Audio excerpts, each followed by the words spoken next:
15%. Ir dėl ko mes kartuojam? Dėl to, kad daugiau atsimintume. Gerai, tai sveiki visi, noriu jumis pasveikinti, kad visgi konferencija įvykusi ir kad mes, aš su komanda šiandien jums tikrai pasakysime kažką tai naujo, gal kažką jau esate girdėję, kažką tai giliau ir tai tikrai išeis jums labai labai labai į naudą, bent jau aš to irgi pats labai labai tikiu. Tai aš trumpai prisistatysiu, jeigu jūs daugiau gal sužinosite. Tai mano vardas Audrius, pavardė Brūžas, Facebook'e dar esu kaip Audrius Brūžas Vilkas ir daug metų dirbu su vaikų mąstymu, dėmesiu ir savireguliacija. Ir aš šiandieną esu ne tam, kad parodyčiau dar kažkokį tai naują metodą, o tam, kad pasiūlyčiau visiškai kitokį požiūrį į ūkdymą. Ir kas irgi labai svarbu, kad vat, mūsų vedliai, kurie yra kartu su mumis, jie nėra darbuotojai, jie ir nėra taip pat metodikos vystytojai. Ir tai leidžia mums kurti ne sistemą vaikams, o sistemą, kuri augina ir vaiką, ir suaugusį vat, šalia jo. Ir va dabar aš trumpai pristatysiu. Kai aš pasakysiu vardą, tai gal pasakyk labą dieną, kad tada išmes zoomas veidą. Tai va, tai yra Brigita Daugalienė. Tai mano dešinioji ranka, kuri jau 9 metus eina kartu su manim šito mentalinės aritmetikos keliu. Ir tai ne tik mokytoja, mokanti vaikus mentalinės aritmetikos, bet ir mokytojų rengimo kuratorė ir metodinės medžiagos bendrautorė. Tai laba diena, Brigita. Sveiki, labai malonu. Puiku. Toliau. Yra Juozas Aleksandravičius. Yra žymus visuomenininkas, Lietuvos nusipelnęs sporto treneris. Pasaulinį pripažinimą pelnęs čempionatų aukščiausios kategorijos teisėjas. Už nuopelnus Lietuvos sportui apdovanotas sidabro medaliu. Juozas yra šokių mokytojas ir pats kažkada buvęs šokėjas. Atsiprašau. Labas, Juozai. Labadiena, malonu matyti tiek daug veidų, tiek daug žmonių susidomėjusių šią konferenciją. Na, tikiuosi, kad mes toliau labai draugiškai, labai produktyviai bendradarbiausime. Gerai. Toliau noriu taip pat pristatyti Vaidą Preidienę. Turinti pedagoginį muzikos išsilavinimą. Neuroidyvat specialistė, išgirsite, kas tai yra. Meditacijos praktikė. Ir lygiai taip pat dar yra daugelį kitų, kurie neprisijungia šiandien prie konferencijos, bet jiems tikrai rūpi tai, ką mes darome. Nu, aš tai pavadinčiau mūsų vedliai. Ir Sveiki visi.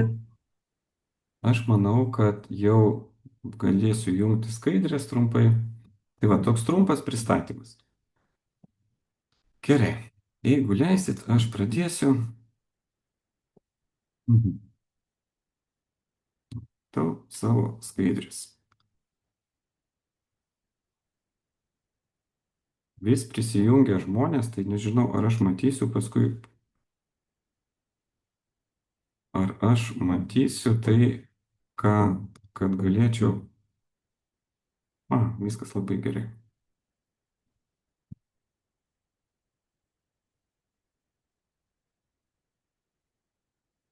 Gerai. Pradėkime kiek neįprastai.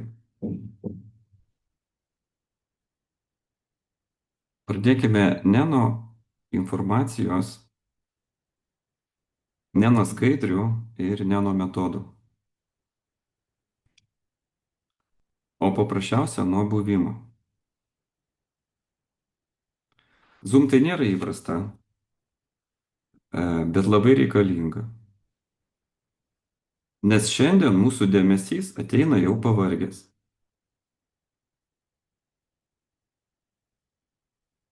Ir jeigu norit, galite trumpam atsidėti telefoną. Jeigu norite, galite paprasčiausiai atsilošti. Nieko daryti nereikia. tik pabūti čia. Visa tai, apie ką šiandien kalbėsime, prasideda būtent nuo šitos vietos, nuo gebėjimo sustoti.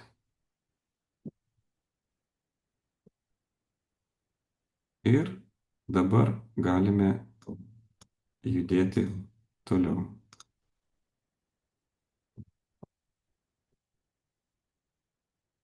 Taip, kur mūsų sekanti skaidrė?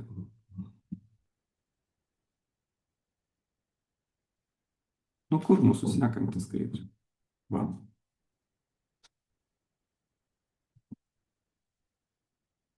Vaikų dėmesys šiandien išskaidytas.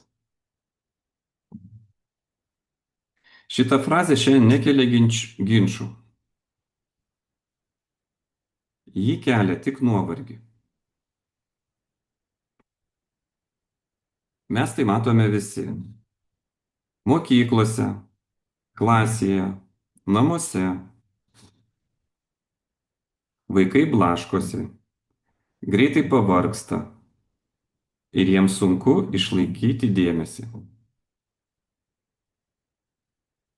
Ir labai svarbu tai pasakyti garsiai. Tai nėra blogi vaikai. Tai nėra silpni vaikai.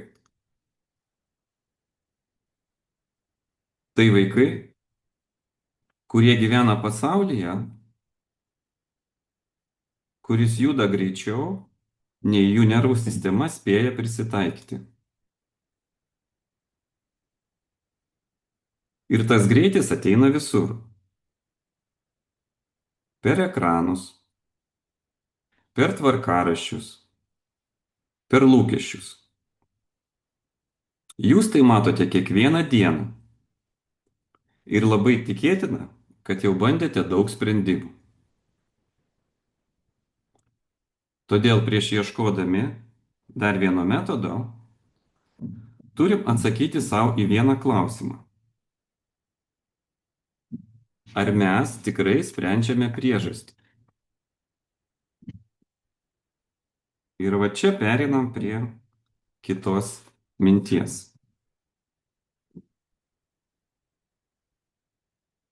Ir tai nėra jų problema. Šita skaidrė pati svarbiausia visoje konferencijoje. Nes nuo jos priklauso, ar mes ieškosime kaltų, ar ieškosim sprendimų. Kai sako, kad vaikų dėmesys silpnas, labai lengvai, nepastebimai pradedi galvoti, kad problema yra vaikuose. Bet ji nėra ten. Vaikai elgiasi visiškai logiškai. Pagal aplinką, kurioje jie gyvena. Ir jeigu aplinka per greita, per triukšminga, per fragmentuota, nervų sistema daro tai, ką moka geriausiai. Saugosi. Todėl išsiblaškymas nėra maištas, tai adaptacija. Tai ne neklusnumas, tai perkrova. Ir šitoje vietoje labai svarbu pasakyti, nei mokytojai čia kalti, nei tėvai, nei vaikai. Jeigu problema ne vaikuose, tada klausimas pasidaro kitas. Kur mes iš tikrųjų galim padaryti pokytį? Ir čia einam prie kūno.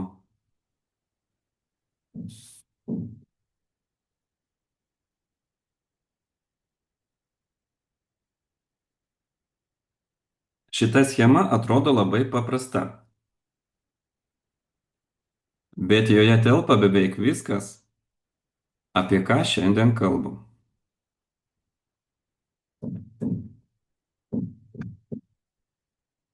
Mes dažnai bandome dirbti nuo dėmesio arba nuo sąmoningumo,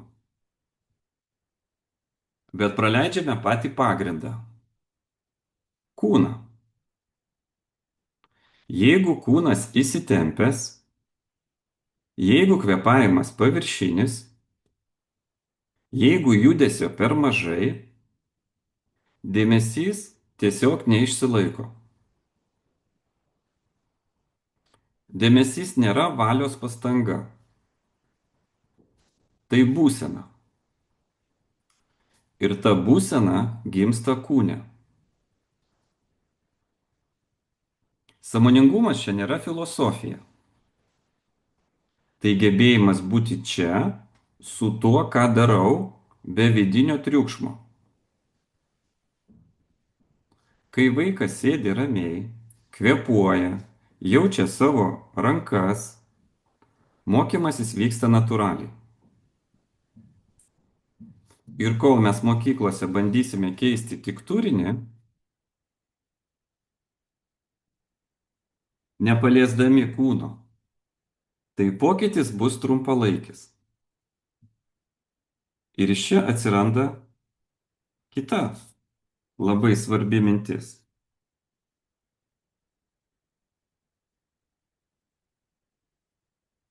Mentalinė aritmetika nelygu matematika. Šitą frazę aš visada pasakau labai sąmoningai. Nes daugeliu jis skamba kaip prieštaravimas. Dažniausiai, kai girdim žodį aritmetika, mes galvojam apie skaičius, apie greitį, apie rezultatą, apie teisingą atsakymą. Bet tai, ką mes darome, prasideda daug aukščiau už skaičius. Prasideda nuo to, ar vaikas apskritai yra čia. Mentalinė aritmetika mūsų praktikoje yra dėmesio treniruoti per kūną. Skaičiai tik priemonė. Kai kūnas juda ritmingai, kai rankos dirba, kai kvėpavimas stabilus, dėmesys susirenka. Ir tada mokymasis vyksta be spaudimo. Todėl tai nėra dar viena matematikos programa. Tai pagrindas, ant kurio gali stovėti bet kuris dalykas.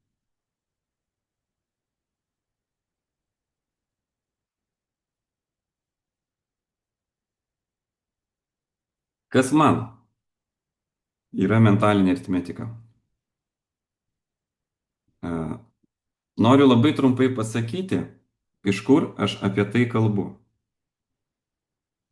Man mentalinė aritmetika niekada nebuvo metodas.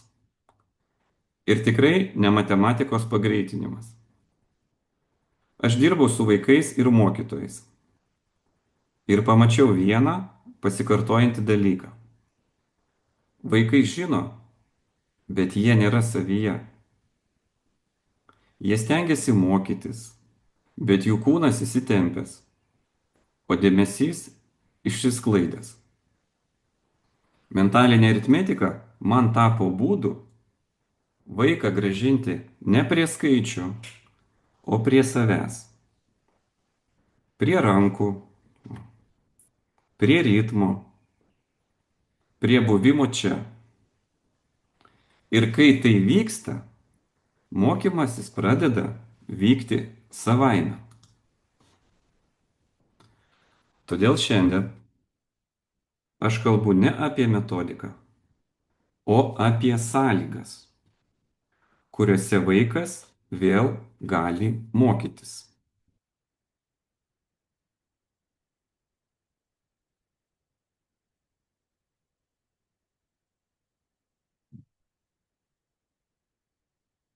Mokykla tai ne pamokos, o tai visa ekosistema. Ši skaidrė labiausiai skirta mokyklų vadovams, bet ji paliečia kiekvieną, kuris dirba su vaikais. Mes dažnai kalbam apie pamokas, programas, valandas. Bet vaikas mokykloje gyvena sistemoje, o ne atskirose pamokose. Ekosistema reiškia, kad viskas tarpusavį susiję. Mokytojo būsena, klasės ritmas, pertraukos, triukšmas, lūkesčiai. Jeigu mes įdedame vieną gerą pamoką į labai įtemptą sistemą, sistema po kurio laiko grįžta į seną būseną. Ne todėl, kad pamoka bloga, o todėl, kad sistema stipresnė. Todėl mes sąmoningai nekalbam apie stebuklus. Kalbam apie kryptį, apie mažus, bet nuoseklius pokyčius. Kai mokykla pradeda keisti ritmą. Net ir labai mažais žingsniais vaikai tai pajunta labai greitai. Ir dabar, kai turim šitą vaizdą, galim pažiūrėti, kaip tai atrodo praktiškai. Ir aš čia noriu perleisti Brigitai.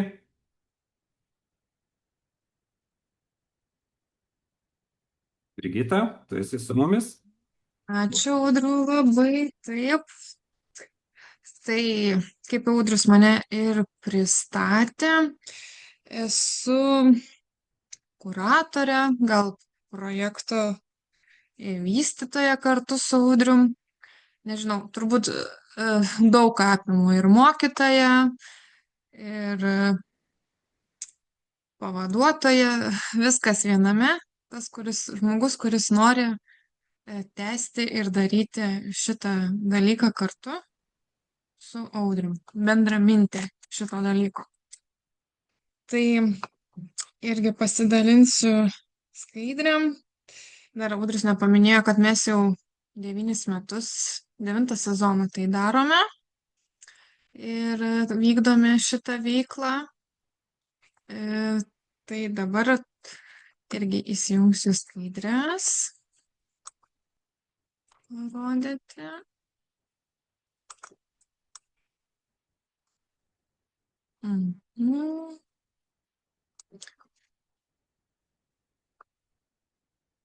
Turbūt matosi viskas gerai, ne? Gerai. Puiku, gerai. Aha, tai kaip tai atrodo vaikai, ne? Kai mes kalbam apie metodus, programas, vaikai to taip nepatiria. Vaikai tai nėra metodas kažkoks, ne, tai yra mums metodas. Vaikai tai atrodo kaip saugi, rami veikla, kurioje jis viską supranta, kas vyksta. Nėra skubėjimo, nėra spaudimo. Labai dažnai vaikai ateina jau būdami įsitempę, susikaustę, ar ne? Ir pirmas dalykas, kuris įvyksta, yra neskaičiavimas, o nusiraminimas. Ar ne? Tai vaikas pradeda jausti, kad jis gali, kad jam sekasi, kad jis spėja, kad jam padės. Na, ir kai atsiranda šita būsena, tada galime kalbėti apie patį procesą. Kas vyksta toliau, ne? Per užsiėmimą, ką mes darome. Labai dažnai tėvai ar mokytojai klausia: gerai, o ką jūs ten konkrečiai darot? Nu, reikia tikslaus paaiškinimų.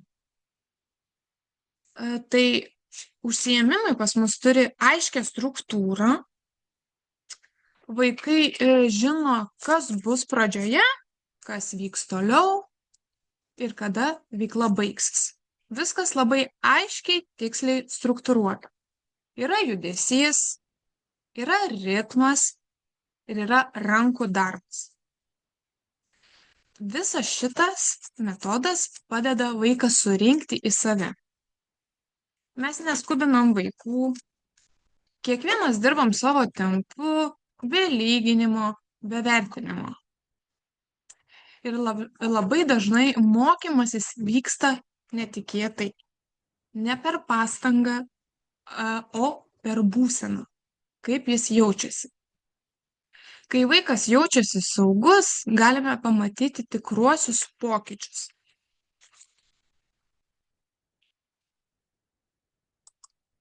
Ką pastebi mokytojai ir tėveliai? Va čia yra svarbiausias dalykas, kad būtų patogu visiems, ir mokytojams, ir kad tėvai matytų, ir vaikams. Pokyčiai, kuriuos matome, yra tylūs ir palaipsniui, bet būtent todėl jie yra tvarūs. Mokytojai dažniausiai pastebi, kad vaikams lengviau išsėdėti pamokoje, mažiau blaškymosi, daugiau įsitraukimo. Tėvai namuose sako, kad vaikams lengviau susikaupti, mažiau įtampos, mažiau konfliktų, daugiau susikalbėjimo. Bet svarbiausia, ką mes matome, auga vaiko pasitikėjimas savim. Tas, kuris yra svarbiausias dalykas. Tikėti savim. Ir kai atsiranda pasitikėjimas, galime kalbėti apie tai, kodėl tai tinka mokyklai.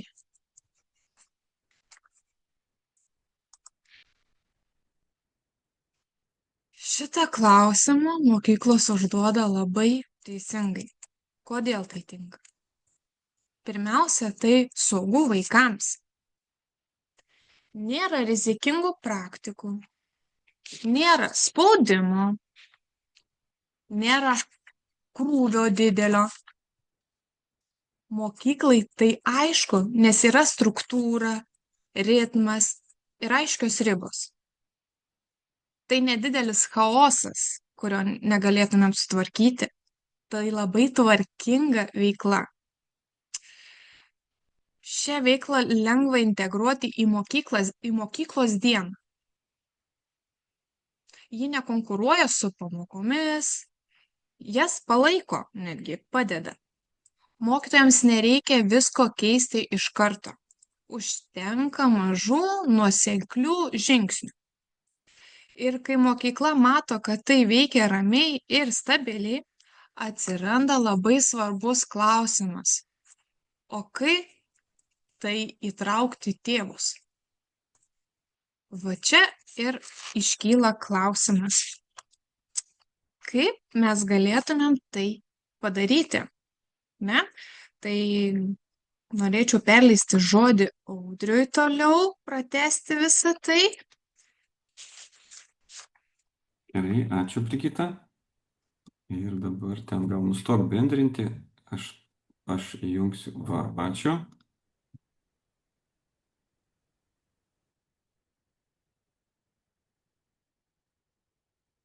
Gerai. Ir toliau. Oi, šitas jau buvo, atsiprašau.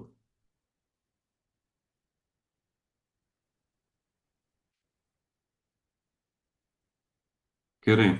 Ir dabar judėkime toliau. Kas vyksta, kai atsiranda dėmesys? Aš labai noriu, kad jūs išgirstumėt, apie ką mes šiandien kalbam. Tai yra labai svarbus momentas, kad pati mentalinė aritmetika, jinai nėra tikslas. Jinai yra pamatas.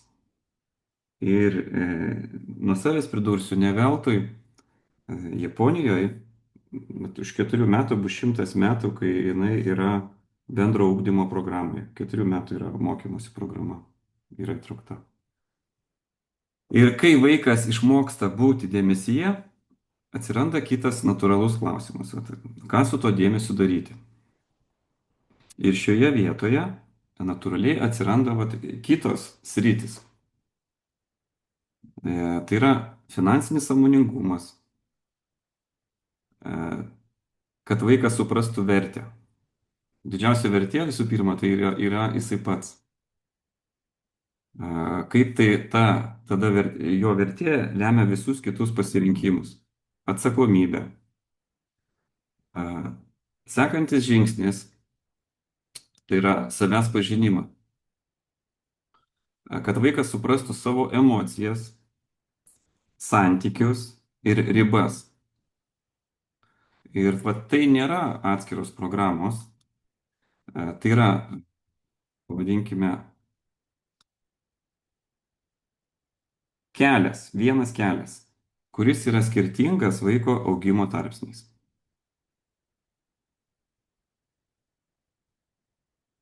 Ir mūsų šios konferencijos tikslas tai yra pilotinis projektas.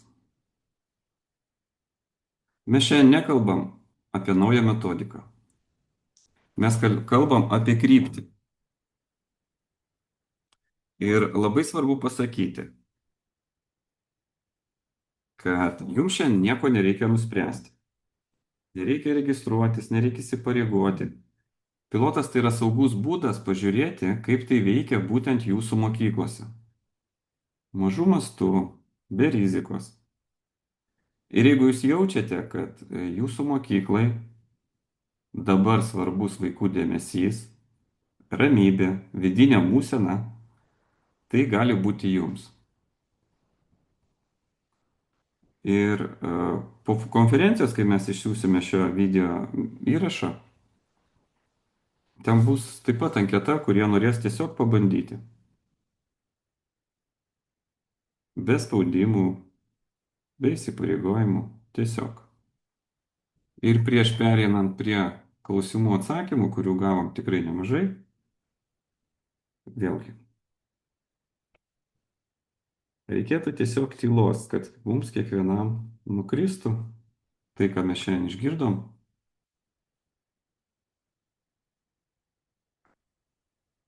Ir aš dar kartą parodysiu, apie ką mes kalbėjom. Tai yra 4 mėnesių rezultatas, o įsivaizduokit, kas galėtų vykti po 4 metų.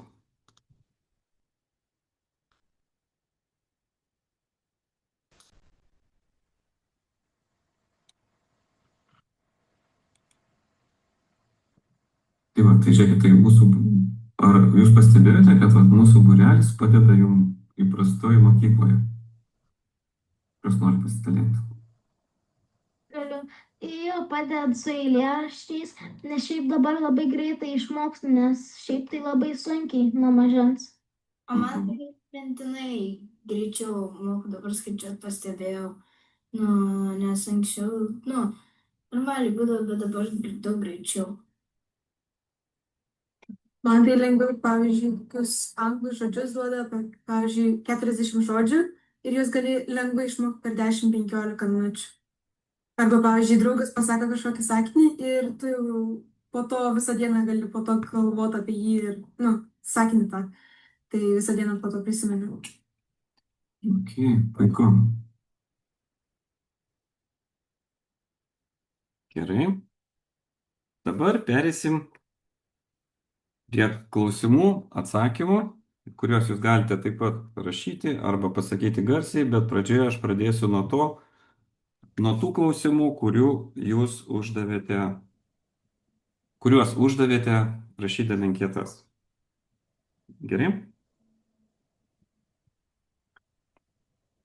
Tai pradėkime nuo to, kad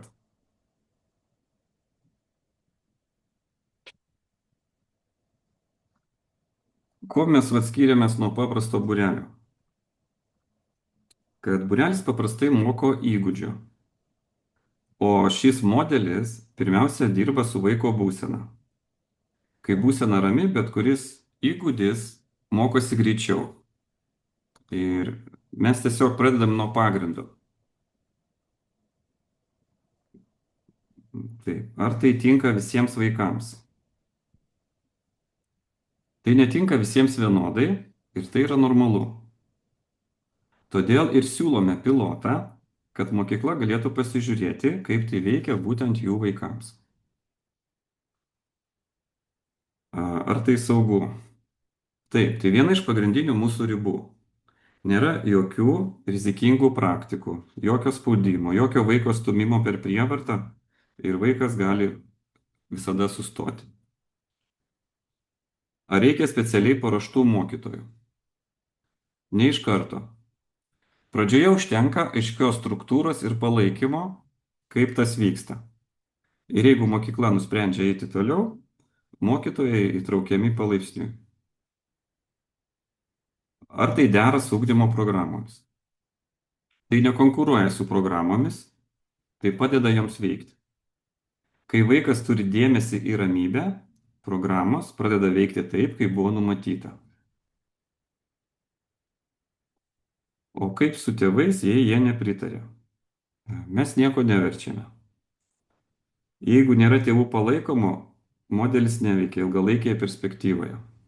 Todėl tėvai visada įtraukiami per paaiškinimą, ne per spaudimą.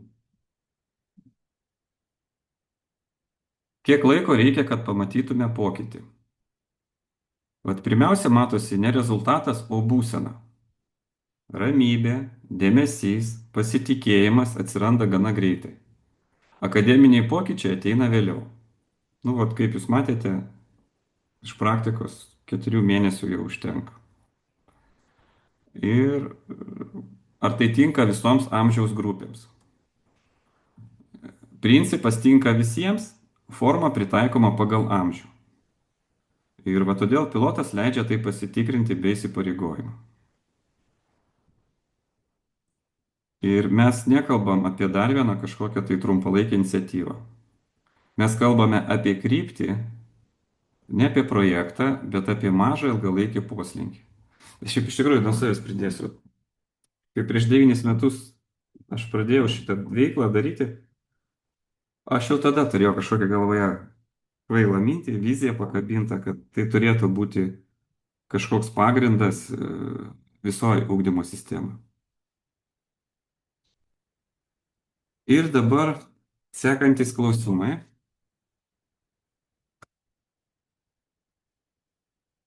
Iš anketų, kuriuo mes suvokėm.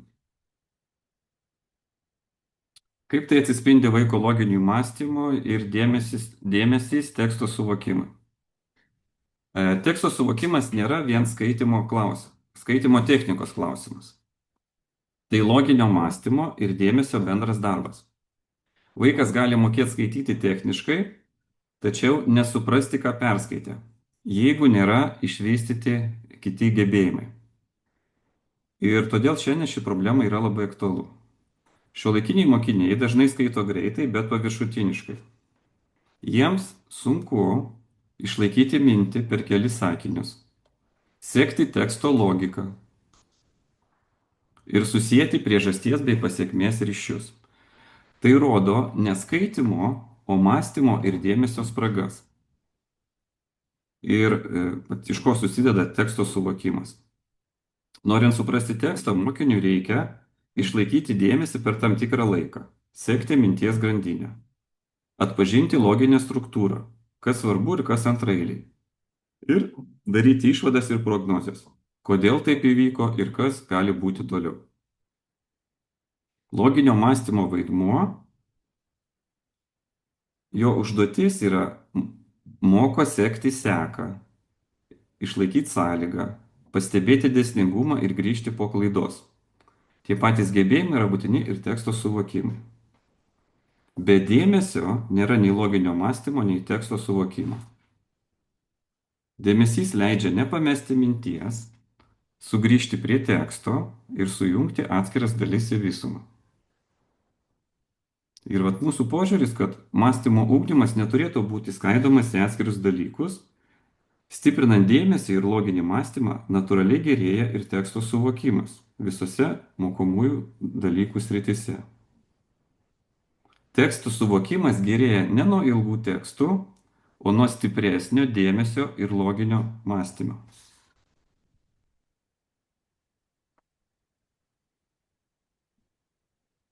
Gerai, perinam prie sekančio klausimo. Loginio mąstymo užduočių diferencijavimas vienoje klasėje. Tokių, mes irgi taip pat savo darbę susidurėm. Diferencijuojant loginio mąstymo užduotis vienoje klasėje svarbu keisti ne pačią temą, o mąstymo gylį. Vat kaip ir pas mus vyksta, visi mokiniai dirba su ta pačia užduotimi, tačiau skirtingame sudėtingumo lygyje. A lygis, pats paprasčiausias, atpažinti dėsningumą, B lygis, paaiškinti, kaip jis veikia, ir C lygis sukurti savo sąlygą. Jeigu įdomu, aš galiu padaryti paprastą pavyzdį. Labai paprasta, kad žinotume, apie ką kalba. Ar aktualu? Pakelkit ranką. O, gerai. Vat vienas veiksmas ir 3 lygiai. Vienas veiksmas ir 3 lygiai. O, gerai. Judam toliau. Paprastas veiksmas. Wow. Kažkas pabėgo. 2 plus 4 plus 6 plus 8. Kas čia tie iksiukai? Pirmas lygis tai yra paprasčiausiai yra parašyti atsakymą. Ką mes sudėjome, tą mes ir turime, ne? Antras lygis tai yra pamatyti seką. Kodėl yra tokia seka? Ir vat mes matome seka, tai yra visur pasikartojančiai dvejetas, ne? Čia jau kitiem vaikam. Ir trečias lygis, tai yra sukurti savo pavyzdį pagal šitą vat užduotį. Tai, alternatyvi pavyzdys būtų 3 plus 3 plus 6 plus 9, ir taip toliau. Tai vat, ir vat, kai yra užduotis, sakykime, ten mūsų pratybos ir dar kažką, tai vieni vaikai jas vieni padaro per 2 minutės, kiti vaikai per 10 minučių ir kiekviena užduotis gali būti pagilinta pagal vaiko, sakykime, gebėjimų.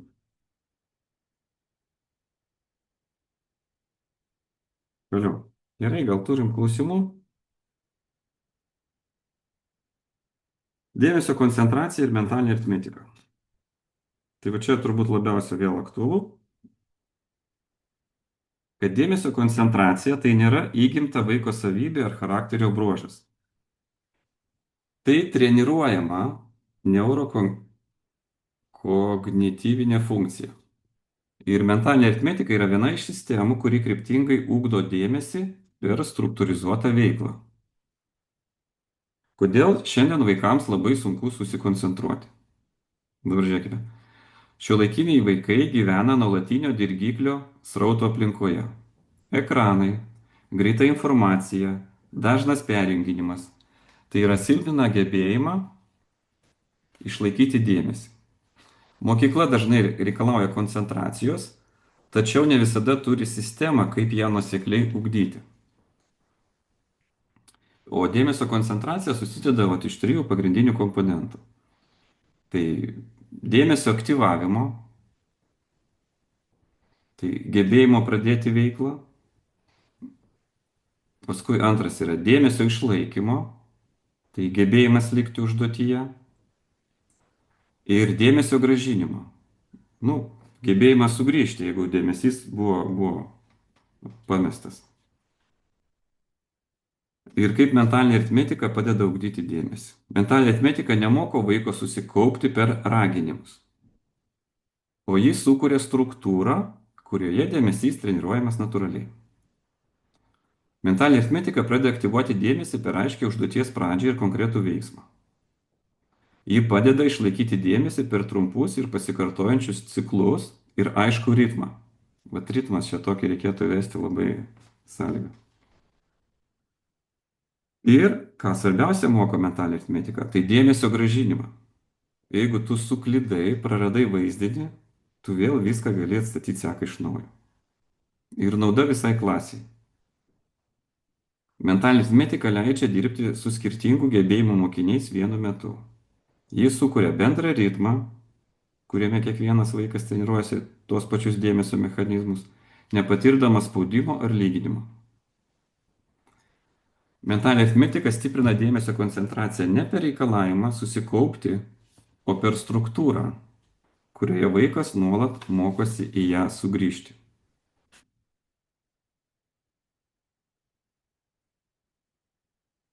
Gerai, naujų klausimų nėra, tai atsakysiu iš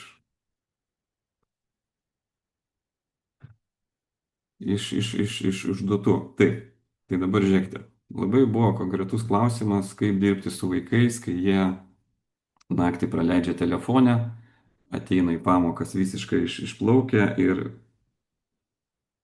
be energijos. Ir tai nėra drausmės problema. Ir tai nėra valios ar drausmės trauka, nes tai yra išsekusios nervų sistemos problema. Vaikas, kuris nemiega ir yra nuolat stimuliuojamas ekranais, iš fiziologiškai negali susikaupti. Ir priversti dirbti tai neveikia. Naktinis telefono naudojimas trikdo miegą, jūs tą puikiai žinote, ne? Ir neleidžia smegenims pilnai atsijungti. Ryte vaikas ateina be dėmesio ir be energijos. Ir jeigu mes padidinam reikalavimus, tai gaunam tik tai priešiškumą, viskas. Ir važiuokit, kiekviena mūsų pamoka, dar kai nebuvo tų telefonų tiek daug, prieš 9 metus, jau automatiškai turėjo, sakykime, šitą visą, kad pirmos minutės, sakykime, turi būti ne turiniui, o įsijungimui. Vaiką turi įjungti tai. Naudojame aiškios 5-10 minučių darbo ciklas. Ir yra keičiami judesys, tai yra naudoti vietoj ilgo klausimuose taikytiną veiksmą. Tai yra judesį, rašymą, skaičiavimą. Ir pas mus pamoka turi kiekvieną aiškę struktūrą.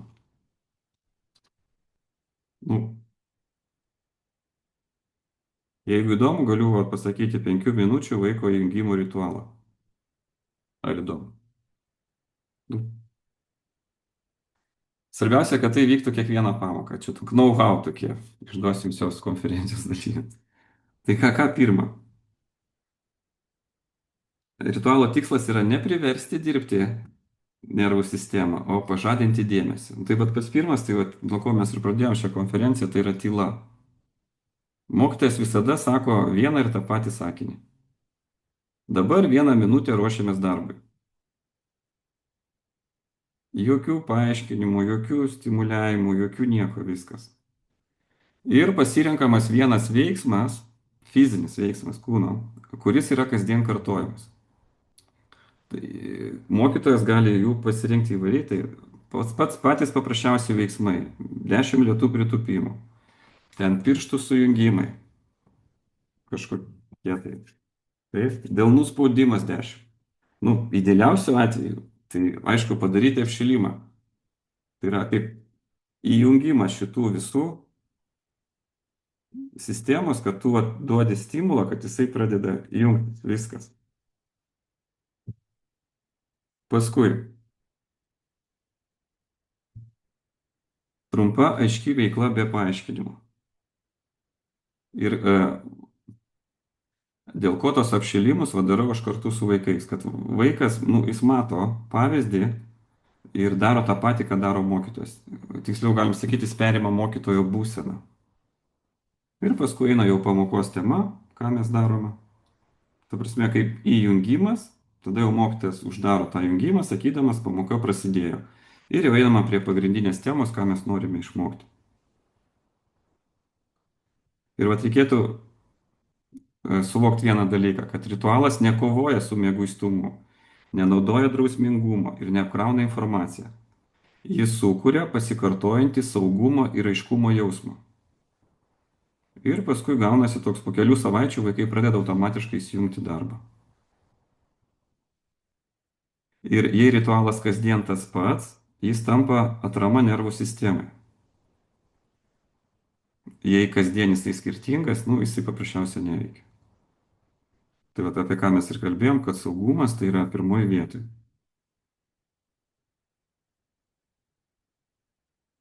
O, čia buvo, gerai, žiūrim, ar yra klausimų, nėra daugiau. Einam. Buvo labai rimtas klausimas apie patyčias ir saugią aplinką. Čia jau perėsiu už mentalinės aritmetikos ribų į asmenybės atpažinimą. Ir labai puiku.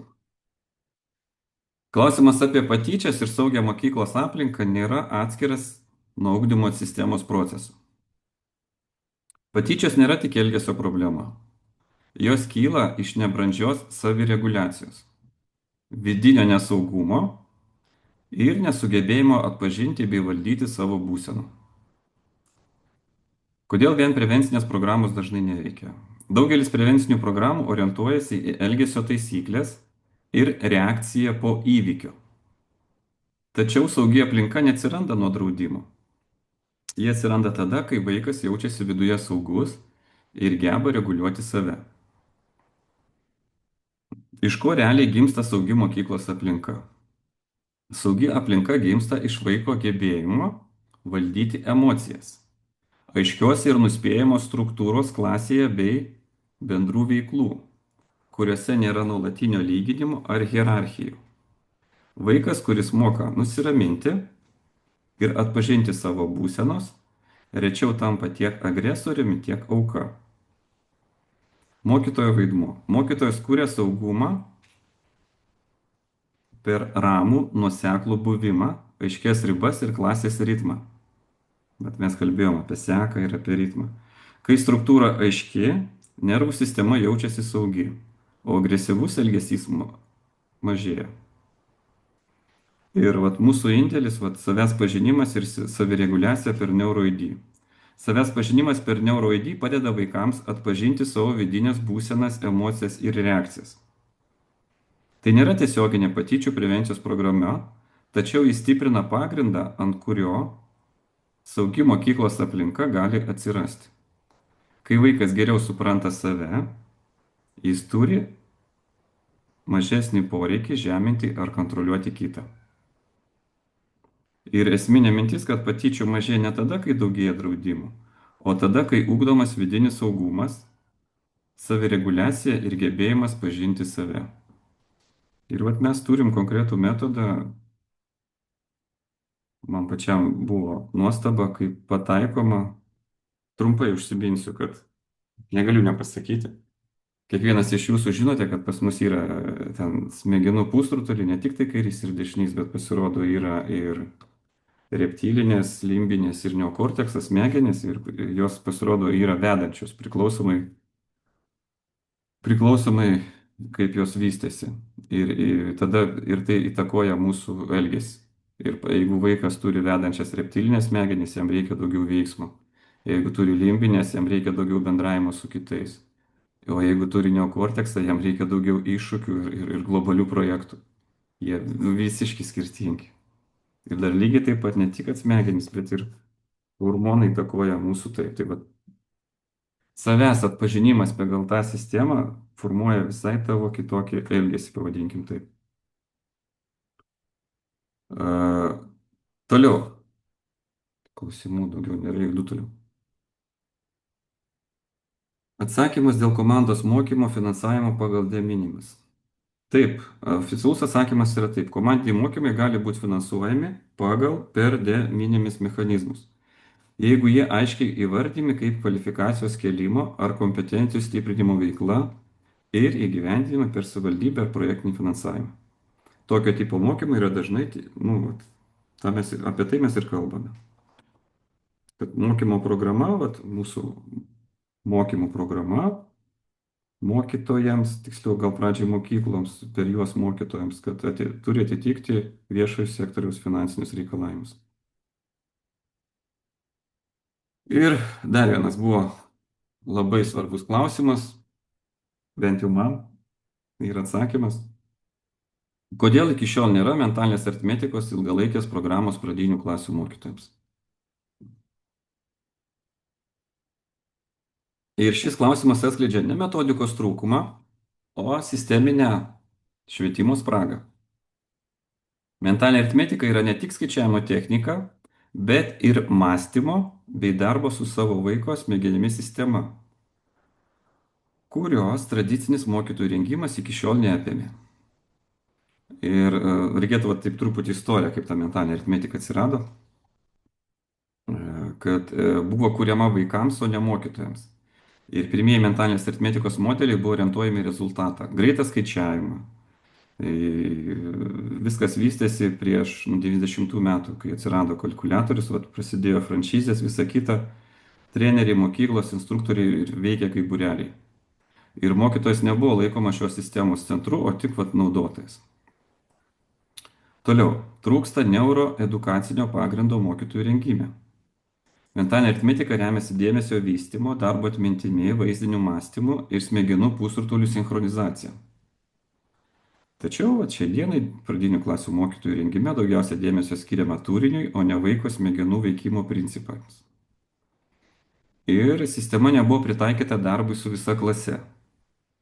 Didžioji mentalinės aritmetikos programų buvo kūriamos mažoms atrinktoms grupėms. Pradinė klasė mokytojas dirba su daugiau vaikų ir ribotų laikų. Ir todėl reikalingas kitoks metodikos pritaikymas. Nebuvo prisimta atsakomybė adaptuoti sistemą mokytojui. Vat ir iki šio laiko nebuvo sukurta ilgalaikė, nuosekli programa, skirta būtent pradinių klasių mokytojams, kuri padėtų suprasti mentalinės aritmetikos principus. Diferencijavimą, integraciją į pamokas ir aiškias taikymo ribas. Ir vat ką keičia ši konferencija? Ši konferencija kelia klausimą ne ar mentalinė aritmetika veikia, o kaip ji gali tapti mokytojo kasdieninio įrankiu. Tai perėjimas nuo išorinių būrelių prie vidinės ugdymo kompetencijos ir nuo trumpalaikių kursų prie ilgalaikės programos. Ir esminė mintis, kad mentalinė aritmetika iki šiol nebuvo integruota į mokytojų rengimą ne todėl, kad ji neveikia, o todėl, kad jai reikia brandesnio požiūrio į mokytojo vaidmenį. Ir mes šiandieną, matant jūsų aktyvumą, jau prie to priėjome. Gerai. Jeigu dar turime klausimų, mielai atsakysiu aš arba mano kolegos.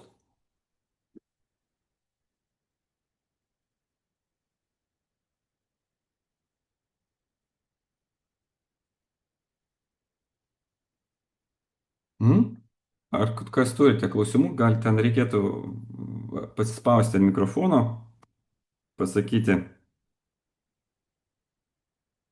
ir arba pakelt ranką, aš atspausiu ir tada mes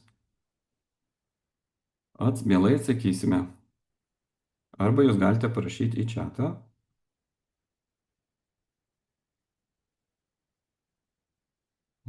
Ar turi mokytojai, direktoriai, pavaduotojai klausimų?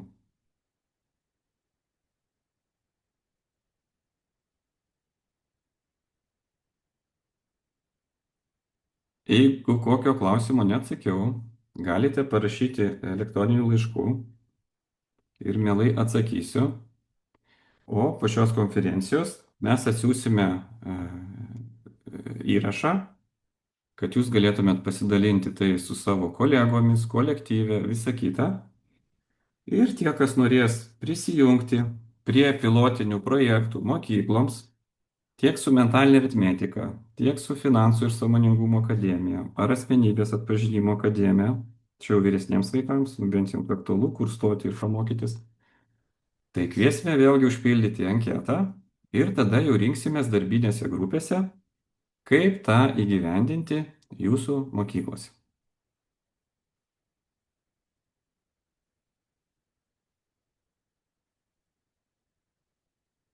Taip, iškylo klausimas. Čia apie vertinimą, nežinau, ar čia mano kompetencija, bet jums paskaitysiu. Jei mokinys dirba slenkstinio lygio užduotis ir viską padaro be klaidų, tai ar jam galima rašyti 10 ar tik 4? Jo, čia ne mano lygio klausimas, bet žinot, kaip aš vertinu. Šiaip, nu, pas mus pažymių nėra, bet mano pagrindinis tikslas tai yra, kad vaikas nepamestų susidomėjimo. Ir koks skirtumas, ar jis šiandien padarė 4 užduotis ar 10. Tikslas tame, kad tas noras e, pas jį nedingtų. Ir kai, kas įdomiausia būna, va, žiūrėk, tokia patirti, kai nu, paimi temą ir kažkokią sunkesnę. Ir ten pirmus skaičiavimus vaikai, aš sakau, žiūrėkite, kadangi ten būna 10 diktantų išėlės eina, aš sakau, žiūrėkite, pirmus 3 darote ir nebijote, kad nesigaus. Nes dažniausiai būna taip, kad mes neturime reikalingų neuronų jungčių ir kaip vieną kartą vaikui nesigavo, antrą kartą nesigavo, jis jau nori mesti. Trečią kartą nesigavo ir aš sakau, nu gerai, nesigaus 4 kartą, tada mes pakeisim užduotį lengvesnis. Ir ką jūs galvojate? Iš 4 karto tie sunkesni skaičiavimai jiems einasi kaip iš pypkės. Tai va, ta būsena, supraskite, ką noriu pasakyti, mokytojas tai yra tas, kuris laiko erdvę, kuris palaiko tą būseną, kad tau gausis. Ir jeigu tu šiai dienai tau nesigauna, tai gal yra kitų priežasčių, gal kitą kartą gausis, gal dar kažką. Tai. Ir vat, sakau, negreitas skaičiavimas mintinai čia yra svarbiausia. Svarbiausia yra pasitikėjimas savimi, kad tai ugdo, nu, vadinkim taip, visai kitas neuronų jungtis vaiko galvoje. Drąsus, pasitikintys, žinantis vaikai. Ir jeigu jam gavosi skaičiuojant skaičius, tai kodėl jam nesigaus realiam gyvenime? Vat kokią visuomenę mes galim ateityje sukurti ir turėti. Ir tai aš matau, kad turi pagrindą būti daugiau negu dar vienas būrelis mokykloje. Tai gali pakeisti visiškai kitokią švietimo kryptį. Jeigu nėra klausimų, tai tada norim baigti. Dažniausiai, kai išjungiu įrašą, pasipila klausimai. Gerai,